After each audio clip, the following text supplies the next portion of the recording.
శ్రీకృష్ణ పరబ్రహ్మణే నమః. నిన్నటి పారాయణంలో మనం విశ్వరూపుడు మరణించడం, ఆ బ్రహ్మహత్యా పాతకాన్ని ఇంద్రుడి నుంచి భూమి, చెట్లు, జలాలు, స్త్రీలు పుచ్చుకోవడం, ఈ విశ్వరూపుడు మరణించాడు అనే మాట త్వష్ట ప్రజాపతికి తెలియడం మనకు తెలుసుకున్నాం. త్వష్ట ప్రజాపతి మహానుభావుడు. ఆయన తన కుమారుడైన విశ్వరూపుని ఇంద్రుడు వేడుకుని తీసుకువెళ్లి గురువుగా పెట్టుకుని ఆయన రాక్షసులకు హవిస్సిస్తున్నాడన్న నేరానికి 3 కుత్తుకలను కత్తిరించడాన్న కోపంతో ఒక పెద్ద యజ్ఞం మొదలుపెట్టాడు. ఇంద్రుడిని సంహరించే ఒక కొడుకు ఆ యజ్ఞంలోంచి రావాలని అన్నాడు. అసలు ఈ వృత్తాసర చరిత్ర అంతా కూడా ఇంతవరకు అసలు అతను జన్మించడం గాని, అతను ఎందుకు కారణమయ్యాడు అన్నది కానీ తెలియలేదు. కాబట్టి ఈ వృత్తాసురుడు రావడానికి ఎంత కథ నడుస్తుందో చూడండి. ఈ యజ్ఞం మొదలు పెట్టేసరికి ఇంద్రుడిని సంహరించే వేరొక కొడుకు ఈ యజ్ఞంలోంచి రావాలి అని కోరుకున్నాడు. అని ఒక గొప్ప యజ్ఞం చేశాడు. యజ్ఞం చేస్తే ఆ యజ్ఞమును పరిసమాప్తం అవుతుండగా ఒక బ్రహ్మాండమైన రూపము ఆ యజ్ఞగుండంలోంచి బయటకు వచ్చింది. ఆ యజ్ఞగుండంలోంచి బయటకు వచ్చిన రూపానికి పేరు తండ్రి గారు పెట్టలేదు. అది పుట్టగానే మొత్తం ఈ బ్రహ్మాండం ఎంతవరకు ఉన్నదో అంతవరకు వ్యాప్తి చేసి నిండిపోయింది. ఇంకా చోటు లేదు, అంతా నిండిపోయింది. కాబట్టి దానికి వృత్రాసురుడు అని పిలిచాడు. అంత రూపం పుట్టిందనమాట. ఆయన పుట్టగానే ఎంతవరకు పెరిగిపోవాలో అంతవరకు పెరిగిపోయాడు. ఆయన తలకాయను నరకడానికి ఇంద్రుడికి 1 ఏడాది కాలం పట్టిందిట. వజ్రాయుధంతో ఆయన కంఠం చుట్టూ తిరుగుతూ 1 ఏడాది పాటు నరికాట.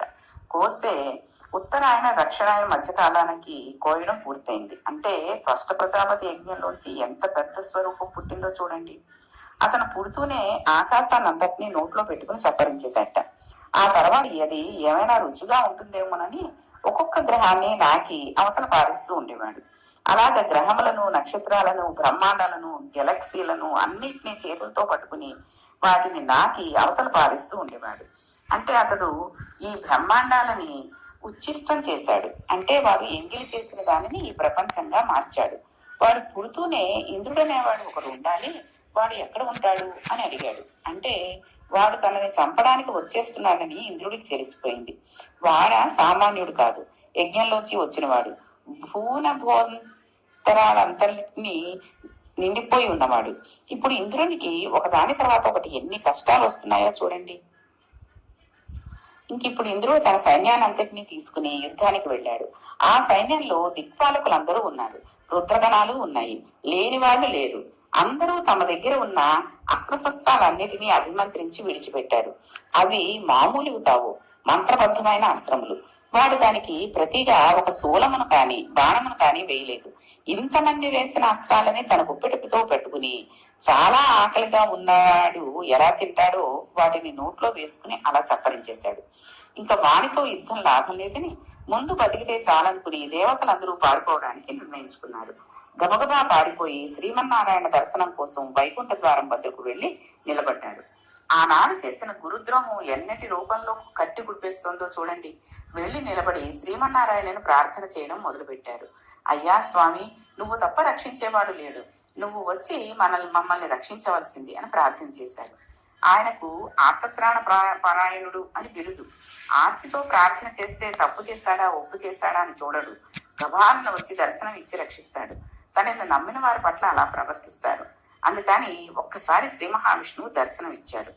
వాళ్ళ కన్నులకు ఉంటే కరువు తీరిపోయేటట్లుగా ఆర్తత్రాణ పరాయణుడై శంఖచక్ర గదా పద్మములను పట్టుకుని పచ్చని పట్టుపుట్టంతో, శ్రీవత్సంతో, కౌస్తుభంతో, వనమాలతో మెరిసిపోతూ, కరుణాసుధారసములు ఊపుతున్న చిరునవ్వుతో, దీప్తి కలిగిన ముఖమండలముతో, తెల్లటి కలువు వంటి కన్నులతో స్వామి దర్శనం ఇచ్చి మీరేమీ బెంగ పెట్టుకోకండి, భయపడకండి అని స్వామి అభయ ప్రకటన చేశారు.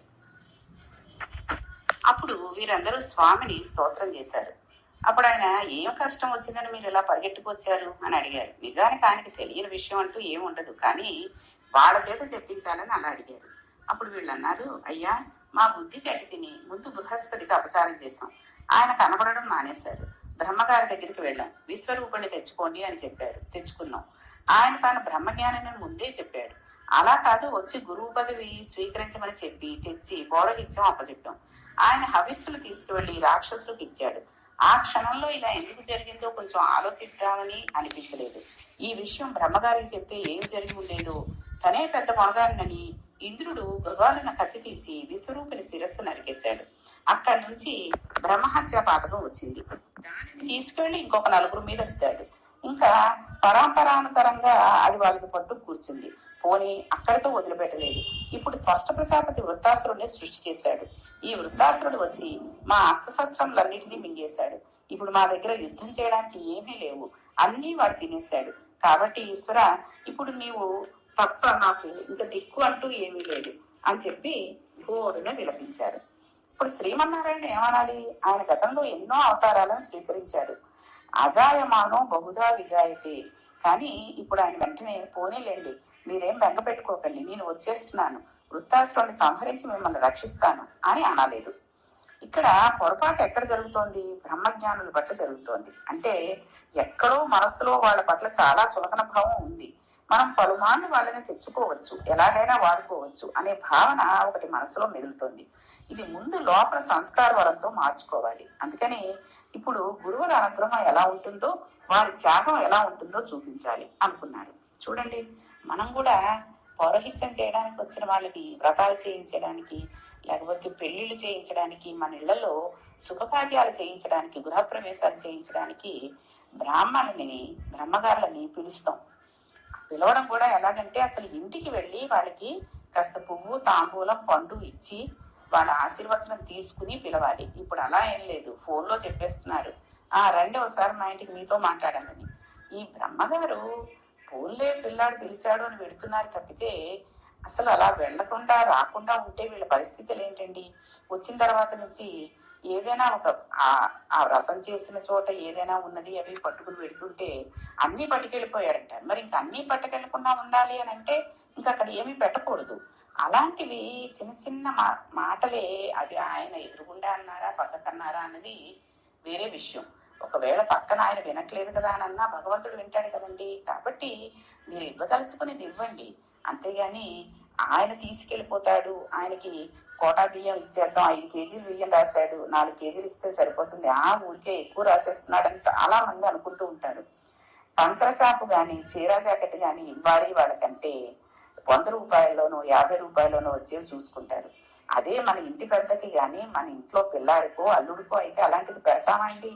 వాళ్ళకు కూడా చీరలు ఏమిటో 100 రూపాయలవి, 200వి, ముఖ్యంగా అమ్మవార్లకు పెట్టే చీరలు ఇంక ఇలా వచ్చిందంటే నాకు విపరీతమైన ఏదో చెప్పేస్తూ ఉంటాను. కాబట్టి మనం బ్రహ్మగారులకి ఇచ్చేది మంచిది ఇచ్చేయాలి. తర్వాత గురువు గారుగా ఆయన పిలిచి మనం ఒక పూజా కార్యక్రమం చేయించుకునేటప్పుడు ఎటువంటి పరిస్థితుల్లో ఎదురుగుండా కానివ్వండి, చాటుగా కానివ్వండి, ఆయన్ని హేళన చేయకూడదు.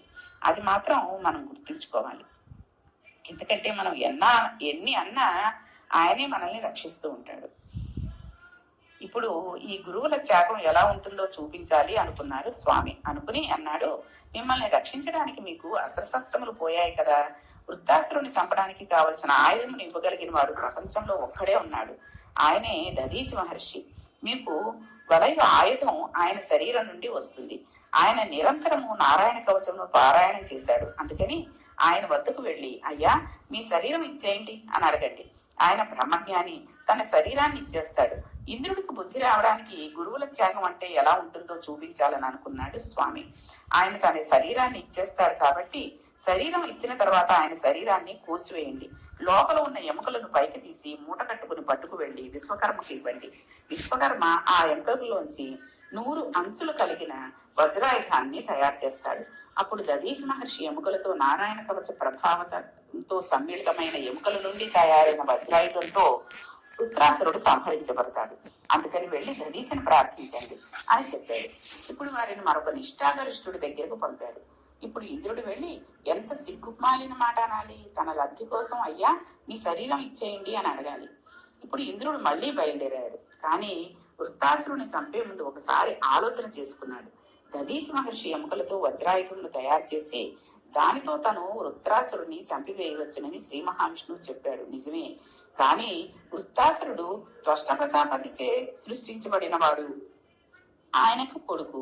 గతంలో త్వష్ట ప్రజాపతి కుమారుడైన విశ్వరూపుని సంహరించడం వలన తనకు బ్రహ్మహత్యా పాతకం అంటుకుంది. ఇప్పుడు వృత్రాసురుని సంహరించడం వలన మరల తనకు ఏమి కీడు మూడుతుందోననే ఆలోచన ఇంద్రునికి కలిగింది. ఈ విషయాన్ని మిగిలిన దేవతలకు చెప్పాడు. ఇప్పుడు ఇంద్రునిలో కొంచెం పాపపుణ్య విచారణ ప్రారంభమైంది. అప్పుడు దేవతలు, మేము నీ చేత అశ్వమేధ యాగం చేయించి ఎలాగో అలాగా నీవు బ్రహ్మహత్యా పాతకం నుండి విముక్తుడయ్యేలా చూస్తాం. ముందు వెళ్లి ఆ దధీచి శరీరం అడగవలసింది అని చెప్పారు. ఇంద్రునికి ఎన్ని కష్టాలు వచ్చాయో చూడండి. వీళ్ళు ఒప్పుకున్నారు. అందరూ తర్వాత చీ అంటారు. అనినా పడాలి. ఎందుకని? ఆనాడు బృహస్పతి వచ్చినప్పుడు లేచి నిలబడితే ఇన్ని కష్టాలు వచ్చేవా? ఎక్కడి నుంచి ఎక్కడికి వస్తోందో చూడండి. ఒక్క గురువుని అవమానించడం ఎంత కట్టి కుడుకుతోందో చూడండి. ఇప్పుడు పరిగెత్తుకుంటూ దేవతలను తీసుకుని దధీచి దగ్గరకు వెళ్ళాడు. వెళ్ళి దధీచితో, అయ్యా, నేను ఇంద్రుడనని చాలా గొప్పవాడినని అహంభావంతో మా గురువు గారి సభలోకి వచ్చినప్పుడు లేవకుండా కూర్చుని ఆయనకు అపచారం చేశాను. అందుకు ఈవేళ అందరినీ అడగరాననివన్నీ అడిగి దేహి అని అడుక్కుంటున్నాను అని దధీచితో, దేహి అనగానే దేహము ఉన్నవాడు అని అర్థం. దేహమును పొందినవాడు దేహమును సుఖములను అనుభవిద్దామని పొందుతాడు. యజ్ఞయాగాలను సుఖములను పొందవాలనే ఉద్దేశంతో చేస్తాడు. ఈవేళ నేను ఏ స్థితికి వచ్చానో తెలుసా? నేను దేహంతో ఉండడానికి దేహి అని నిన్ను అడుక్కుంటున్నాను. ఇంతకన్నా నాకు బతుకులేదు. నేను బతికి ఉండడానికి దయచేసి నీ దేహమును నాకు ఇవ్వవలసింది. ఇంతకన్నా నేను ఏమీ అడగను. ఇలా అడగడంలోనే నేను చాలా చచ్చిపోయి చాలా సిగ్గుతో అడుగుతున్నాను. ఇంతటి ఇంద్రుడును తలదించుకుని అడిగాడు. దధీచి గొప్పతనం ఏమిటంటే ఆయన ఇంతకు ముందు 2 మార్లు చచ్చిపోయాడు. ఆయన ఒకసారి తపస్సు చేసుకుంటుంటే 2 మార్లు చచ్చిపోయాడు. అంటే ఇది వరకు చచ్చిపోయి ఎలాగ బతికాడు అనేది ఇక్కడ వివరంగా ఇస్తున్నారు చూడండి. ఒకసారి తపస్సు చేసుకుంటుంటే అశ్విని దేవతలు వచ్చి, అయ్యా, మీరు మాకు అశ్వశరీరము అనే మంత్రము ఉపదేశం చేయాలండి అన్నారు. అప్పుడు దధీచి, ఇప్పుడు నేను ఒక యాగం చేసుకుంటున్నాను, అది పూర్తయిపోయిన తర్వాత రండి, తప్పకుండా ఉపదేశం చేస్తాను అన్నాడు. వాడు వెళ్ళిపోయిన తర్వాత ఇంద్రుడు దధీచి దగ్గరకు వచ్చి, మీరు ఆ విద్య అశ్విని దేవతలకు చెప్పినట్లయితే వారు అమరులైపోతారు. అందుకని మీరు ఆ విద్య వారికి చెప్పవద్దు. మీరు చెప్పినట్లయితే మిమ్మల్ని చంపేస్తాను అన్నాడు. ఆ తర్వాత ఏం జరిగింది? ఆయన అశ్విని దేవతలకు ఆ విషయం చెప్పారా లేదా అనే విషయాన్ని రేపటి పారాయణంలో తెలుసుకుందాం. శ్రీకృష్ణ పరబ్రహ్మణే నమః.